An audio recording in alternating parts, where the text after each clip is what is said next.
The slap cracked through the grand ballroom like a gunshot, but the hand never landed on its intended target. A clumsy, heavy-set maid had thrown herself in front of the city's most feared Mafia matriarch. For one frozen second, no one breathed. Then blood appeared. Not on the woman they had dared to insult. On the maid. Skyler Gallagher stood between the matriarch and the people who thought a servant's body was worth nothing. Her cheek burned. Her knees shook. Her uniform was wrinkled. Her apron crooked. Her breath uneven. But she did not move. And that was the mistake everyone in that ballroom made. They thought she was just a maid. They had no idea the woman she protected was powerful enough to turn one insult into a war. What followed was not simple revenge. It was a lesson written in fear. Skyler Gallagher had never been built for the invisible, effortless grace expected of high society household staff. At 240 pounds, she took up space in a world that preferred its servants small, silent, and easy to ignore. Her thick thighs chafed beneath the stiff black fabric of her uniform. The white apron strings never tied into the neat little bow the housekeeper demanded. She bumped into door frames, rattled imported china, and always seemed one nervous breath away from dropping something expensive. The other staff whispered. The guests laughed. And the family treated her like an embarrassment they had been forced to tolerate. But that night, in the middle of the grand ballroom, the maid everyone called useless became the only person brave enough to protect the most dangerous woman in the city. And by morning, every person who had laughed at Skyler Gallagher would understand exactly what kind of mistake they had made. Her heavy, hurried footsteps announced her arrival long before she even entered a room. In the pristine, aggressively polished marble halls of the Rossi family estate in upstate New York, Skyler, known to everyone simply as Penny, was a walking liability. She knew they laughed at her. The other maids, thin and graceful, snickered in the kitchens when she had to pause and catch her breath after carrying laundry up 3 flights of stairs. The armed guards stationed at the perimeter often made crude bets on how many pastries she snuck from the pantry. But Penny endured it. She endured the sweating, the aching joints, and the cruel whispers because the pay at the Rossi estate was double what any legal corporation would offer, and her father's dialysis treatments weren't going to pay for themselves. The Rossi syndicate was not a family of petty criminals. They were a sophisticated, ruthless enterprise disguised as real estate tycoons and shipping magnates. At the helm was Dominic Rossi. Dominic was 32, carved from granite and cold calculation. He had inherited the empire 5 years ago after his father's violent passing, and under his rule, the family had become untouchable. He was a man of few words and terrifying action. When Dominic walked into a room, the temperature seemed to plummet. Men stopped breathing. Women lowered their eyes. He demanded perfection, silence, and absolute loyalty. By all logic, a clumsy, fat, anxious maid like Penny should have been fired on her first day. In fact, she had nearly been fired her first week after dropping a silver tray of champagne flutes right outside Dominic's private study. But Penny had a singular, powerful guardian in the house, Carmela Rossi. Carmela was Dominic's mother, the aging, elegant matriarch of the family. To the outside world, Carmela was a sharp-tongued, untouchable widow. But behind the closed doors of the estate, she was a fragile woman terrified of her own fading mind. She was in the early stages of dementia, a secret guarded so fiercely that even Dominic didn't fully grasp the extent of her decline. He knew she was getting older, perhaps a bit forgetful, but Carmela masked her symptoms with the skill of a lifelong Mafia wife. It was Penny who truly knew. Penny was the one who found Carmela wandering the vast rose gardens at 3:00 the morning in her nightgown, shivering, and looking for a dog that had died 20 years ago. It was Penny who gently, quietly wrapped her own thick wool sweater around the older woman's frail shoulders, speaking in soft, grounding tones, and guided her back to bed without alerting the guards. It was Penny who subtly rearranged Carmela's medication so she wouldn't forget to take it, and Penny who whispered the names of visiting dignitaries into Carmela's ear when the matriarch's eyes went blank with panic. Carmela loved the heavy-set girl. She didn't care that Penny knocked occasionally vase, or that she sweat through her collar during dinner service. "You have a good heart, Skyler," Carmela had murmured one afternoon, her frail hand resting on Penny's plump, dimpled wrist. "A real heart, not like these jackals that surround my son. Never let them make you feel small just because you are big." Penny had blinked back tears that day, vowing a silent, fierce loyalty to the old woman. She would take a bullet for Carmela Rossi. She just never expected that she would actually have to throw herself into the line of fire. The incident occurred in late November during the most critical evening of Dominic's career. The Rossi family was hosting the Moretti Syndicate. The gathering was masked as a lavish holiday charity gala, but every made man in the room knew it was a summit to forge a blood alliance. The treaty was to be cemented by an arranged marriage between Dominic Rossi and Bianca Moretti, the spoiled, vicious daughter of the rival boss.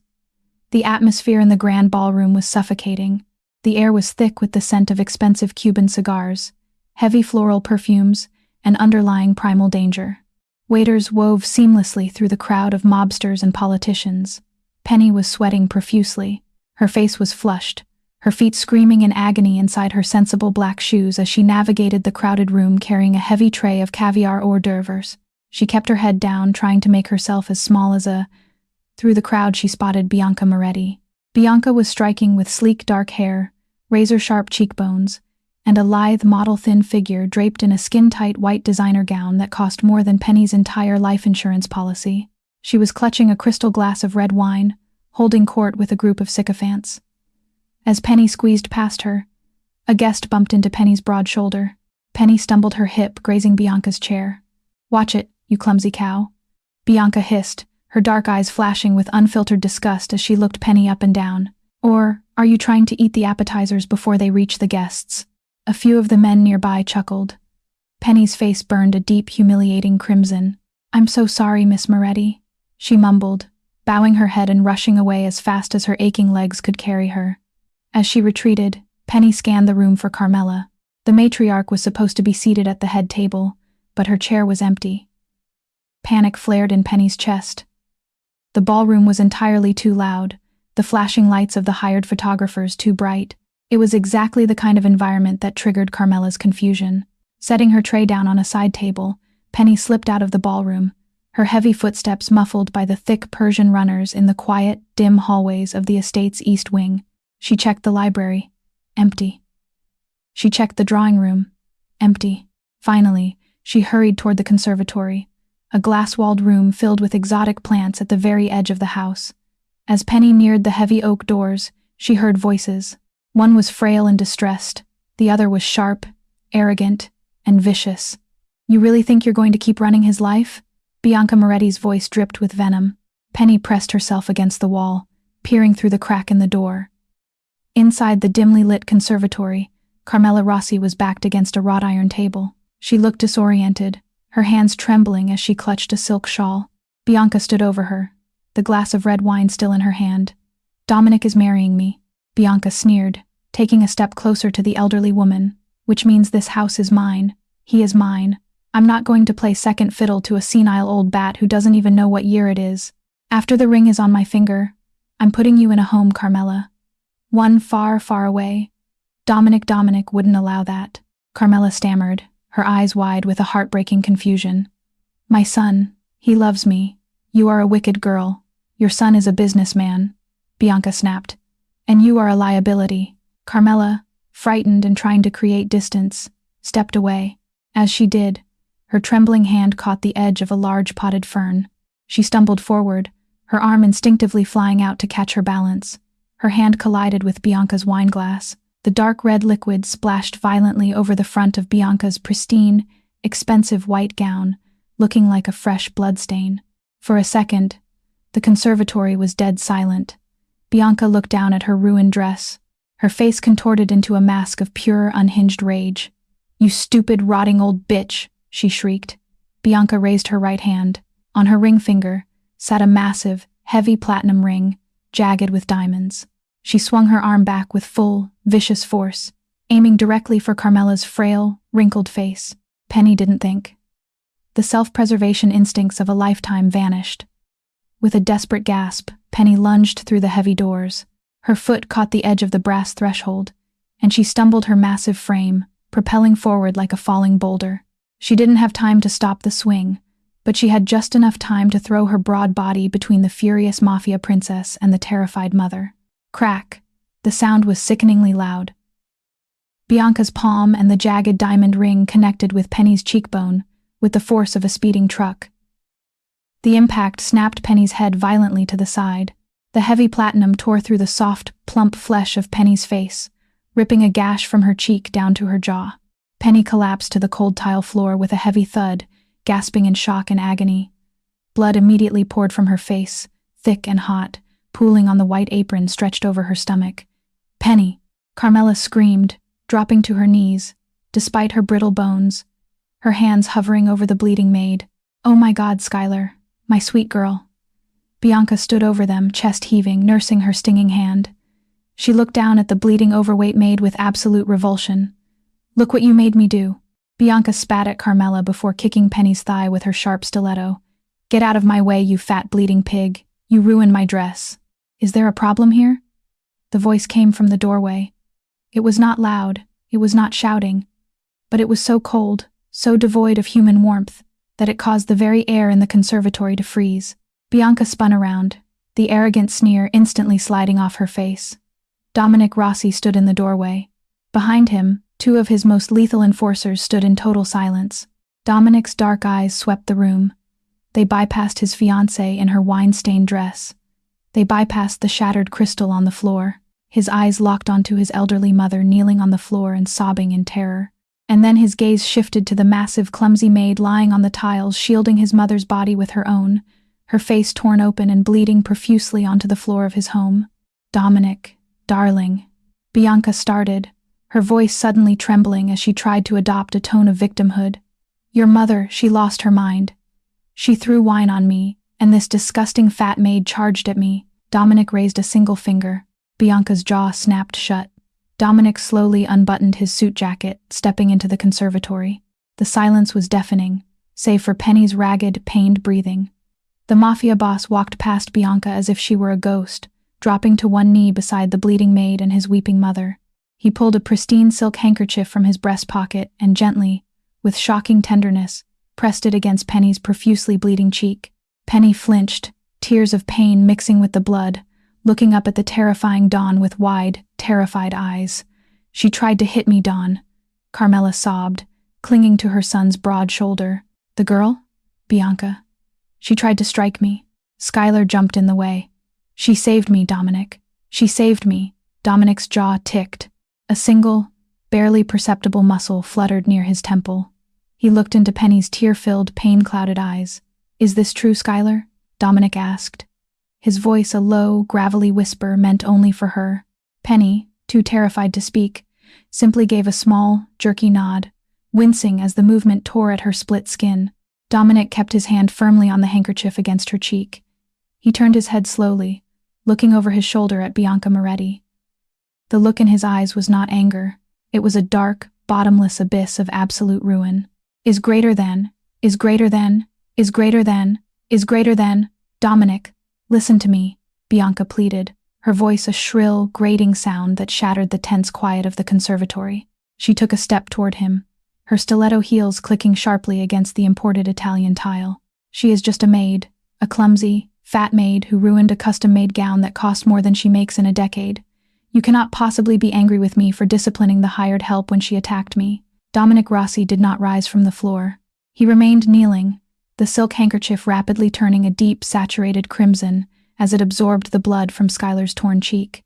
The massive woman lay trembling, her breathing shallow and ragged, her eyes rolling back slightly from the sheer shock of the impact. Dominic's expression remained utterly unreadable, a terrifying mask of stoic calm that his enemies knew preceded absolute devastation. He looked at his enforcers, two towering men who stood like statues in the doorway. "Call Dr. Jonathan Hayes at Mount Sinai Hospital," Dominic commanded, his voice barely rising above a whisper, yet carrying the weight of an executioner's gavel. "Tell him to prepare a private trauma suite immediately and get the armored SUV to the east wing doors. Now." One of the enforcers nodded once and vanished down the hallway.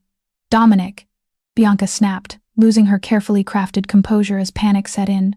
She was the daughter of Lorenzo Moretti. She was not used to being ignored, let alone dismissed in favor of a bleeding servant. "Are you deaf? I am your fiancé. You are disrespecting my family by coddling this disgusting pig." Dominic slowly stood up. He left the blood-soaked handkerchief in his mother's trembling hands, gently guiding Carmela to press it against Penny's face. Then he turned to face Bianca. The temperature in the room plummeted. The silence was so profound that the soft weeping of the elderly matriarch echoed like a siren. He closed the distance between them in 3 long, deliberate strides. Bianca instinctively shrank back, her bravado evaporating as she met the hollow, dead gaze of the Rossi boss. "The engagement is broken," Dominic stated, his tone devoid of any emotion. It was a simple recitation of a new reality. Bianca gasped, her hands flying to her mouth, the jagged platinum ring catching the dim light. "You cannot do that. My father will kill you. He will wage war on your entire syndicate. A blood treaty cannot be broken over a fat, stupid maid. It is already broken." Dominic replied softly. He leaned in slightly, his face inches from hers. The scent of her expensive perfume, mixed with the spilled wine, disgusted him. "You raised your hand to my mother. You struck a woman who is under my protection. You will leave this estate within 60 seconds, or you will not leave it breathing." Tears of fury and humiliation welled in Bianca's eyes. She opened her mouth to scream, to threaten, to curse him, but the second enforcer stepped forward, his hand resting casually on the grip of the pistol, holstered under his tailored jacket. Bianca swallowed her venom, hitching up her ruined skirt, and stormed out of the conservatory, her heels echoing like frantic gunshots down the hall. Within minutes, the quiet conservatory transformed into a frantic triage center. Dominic himself lifted Skyler from the cold floor. Despite her heavy weight, the mob boss carried her broad, limp body with effortless strength, ignoring the blood that stained his pristine white shirt and ruined his bespoke tuxedo jacket. He laid her gently in the back of the armored SUV, his mother insisting on riding alongside them, clutching Penny's thick, clammy hand the entire frantic drive through the darkened streets of New York City. When they arrived at the private, heavily guarded wing of Mount Sinai, Dr. Jonathan Hayes was waiting. Penny was rushed into surgery to repair the severe laceration on her face. But minutes into the procedure, the situation spiraled into chaos. Dominic was pacing the sterile waiting room, comforting his distraught mother, when Dr. Hayes burst through the double doors, his surgical mask pulled down, his eyes wide with urgency. "Mr. Rossi," the doctor breathed heavily. "The laceration is deep, but that is not the primary concern. Skyler is seizing. Her heart rate is wildly erratic, and her throat is closing. She is exhibiting signs of acute, rapid-onset neurotoxicity." Dominic froze. "Poison?" "Yes," Dr. Hayes confirmed quickly. "A synthetic, fast-acting agent. It entered her bloodstream directly through the open wound on her cheek. We are administering broad-spectrum antidotes, but her weight is actually slowing the circulation of the toxin, which might be the only reason she isn't already dead." The pieces clicked together in Dominic's mind with terrifying clarity. Bianca's jagged, platinum ring, the arranged marriage, the sudden, unprovoked hostility toward his fragile mother. The Moretti family had never intended to honor the peace treaty. The marriage was a Trojan horse. The ring was laced with a synthetic, untraceable neurotoxin meant to scratch Dominic during an intimate moment, inducing a fatal heart attack that would leave Bianca as the grieving widow in control of the Rossi empire. Penny hadn't just saved Carmela from a humiliating slap. The clumsy, heavy-set maid had thrown her body into a trap designed to assassinate the matriarch or the boss himself. By taking that strike to her face, Skyler Gallagher had absorbed the poison meant for the Rossi bloodline. A dark, volcanic rage ignited in Dominic's chest. It was a fury so absolute, so consuming that it transcended mere anger. The Morettis had weaponized his mother's illness. They had mocked and nearly murdered the only truly innocent soul in his violent world. Dominic pulled out his encrypted phone. He dialed his underboss. "Cancel the charity gala," Dominic ordered smoothly, his voice terrifyingly calm. "Lock down the ballroom. No one leaves. Seize Lorenzo Moretti and prepare the men. We are going to war tonight." The revenge that followed was not a simple bloody shootout. Dominic Rossi was a master of psychological warfare and absolute ruin. He did not merely want Lorenzo and Bianca Moretti dead. He wanted them erased from the earth, stripped of their pride, their wealth, and their legacy. While Dr. Hayes fought through the night to stabilize Skyler's failing organs, Dominic's enforcers executed a flawlessly coordinated massacre across the city. Within 4 hours, the Moretti family's illicit shipping warehouses in Brooklyn were burning to the ground. Their offshore accounts in the Cayman Islands were systematically hacked and drained by Rossi cyber specialists. The billions of dollars vanished into thin air. Every corrupt politician, police commissioner, and judge on Lorenzo Moretti's payroll received a terrifyingly simple message: cut ties or burn with them. Lorenzo Moretti, a man who had commanded fear for 3 decades, found himself chained to a steel chair in the soundproof basement of his own seized meatpacking plant. Bianca, her white dress now stiff with dried wine and grime, was weeping hysterically in the corner of the freezing room. The heavy metal door groaned open. Dominic walked in, dressed in a fresh, perfectly tailored black suit, completely devoid of blood from earlier that evening. He pulled up a chair and sat directly across from Lorenzo. "You broke the code, Lorenzo," Dominic said softly, the silence of the room amplifying his deadly tone. "You used a poisoned ring. You targeted my mother. But your greatest mistake was underestimating the woman who took the blow. She was just a fat, meaningless servant." Bianca shrieked from the corner, shivering violently. "You destroyed our empire over a nobody." Dominic did not even look at her. He kept his eyes locked on Lorenzo. "That nobody possesses more loyalty, more courage, and more worth than your entire bloodline. She took a strike meant to kill. She saved my mother's life. She saved my life." Dominic stood up, buttoning his suit jacket. "You wanted to take my empire, Lorenzo. Now you have nothing. No money, no allies, no soldiers. I will let you live, but you will live on the streets you used to own, begging for scraps. If you or your daughter ever approach my family again, I will not be as merciful as I am being right now." He turned and walked out, leaving the former mob boss and his spoiled daughter to the brutal, unforgiving reality of their complete destruction. True to his word, Dominic ensured they were blacklisted from every criminal and legitimate enterprise in the country. The mighty Morettis were reduced to impoverished ghosts, terrified of their own shadows. 3 weeks later, the winter sun filtered softly through the large, bulletproof windows of a private recovery suite at the Rossi estate. The room smelled of fresh lilies and expensive essential oils. Skyler Gallagher lay in the center of the plush, king-sized bed surrounded by silk pillows. Her face was heavily bandaged, a stark white patch covering the deep healing laceration on her cheek. She was still weak, her large body aching from the lingering effects of the neurotoxin, but she was alive. The heavy oak door creaked open, and Dominic stepped inside. He carried a silver tray holding a steaming cup of Earl Grey tea and a small plate of delicate pastries. Penny tried to sit up, her cheeks flushing a deep, embarrassed pink.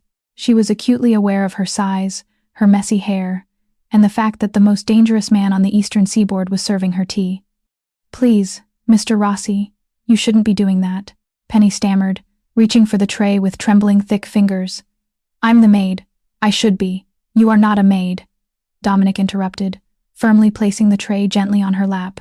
He sat on the edge of the bed, his dark eyes softening as he looked at her bandaged face. "You haven't been a maid since the moment you threw yourself in front of my mother. You are family now, Skyler." Penny's breath hitched. Tears welled in her eyes, spilling over her uninjured cheek. I just didn't want her to get hurt. She's so kind to me. She doesn't see me as just the clumsy fat girl." Dominic reached out his large, calloused hand, gently brushing a stray lock of hair away from her forehead. The touch sent a jolt of electricity straight to Penny's heart. "No one in this house will ever view you as anything less than royalty," Dominic murmured, his voice possessing a strange, hypnotic warmth that no one outside this room had ever heard. "I have paid off your father's medical debts, his dialysis, his mortgage, his retirement. It is all handled. You will have a permanent suite in this estate. You will have a custom wardrobe crafted by the finest designers in Milan, who will appreciate your beauty, not hide it. You will never lift a tray, scrub a floor, or lower your head to anyone, ever, again." Penny sobbed openly now, overwhelmed by the sheer magnitude of his words. "Why are you doing all this for me?" she whispered, her voice trembling. Dominic leaned closer. He looked past her bandages, past her size, past her insecurities, and saw the absolute terrifying beauty of a soul completely pure, in a world built on deceit, blood, and betrayal. This clumsy, heavy-set woman was the only real thing he had ever encountered. "Because, Skyler," Dominic said, his lips brushing softly against her uninjured cheek, igniting a slow-burning, undeniable romance that would forever alter the history of the Rossi Syndicate. "You shielded my mother. You saved my empire. And in return, I am going to shield you from the rest of the world." The clumsy maid had taken a slap, meant for a mafia queen. And in the aftermath, when blood, poison, betrayal, and ruin tore through the ballroom like a storm, Skyler Gallagher became the one person no one could ignore. She had not asked for power. She had not reached for a crown. She had only stepped forward when everyone else stepped back. That was what made her dangerous. Not her size, not her strength, not the revenge carried out in her name. but the loyalty that made her brave enough to protect a woman the entire city feared. By the time the night was over, the people who had laughed at Skyler's uniform, her body, and her awkward steps finally understood the truth. They had mistaken humility for weakness. They had mistaken kindness for stupidity. And they had mistaken a maid for someone who could be sacrificed without consequence. But Skyler did not leave that ballroom as the clumsy girl they mocked. She left as the woman who had earned the protection of a mafia empire, and without ever meaning to, she inherited the throne. If you loved this thrilling mafia romance, hit that like button and share this story with someone who believes loyalty is the most dangerous kind of power. Subscribe for more dramatic stories of betrayal, unexpected love, and unforgettable revenge. And tell us in the comments, what moved you most, Skyler taking the slap, or the moment everyone realized the maid they mocked had become untouchable? Hit the notification bell so you never miss the next story.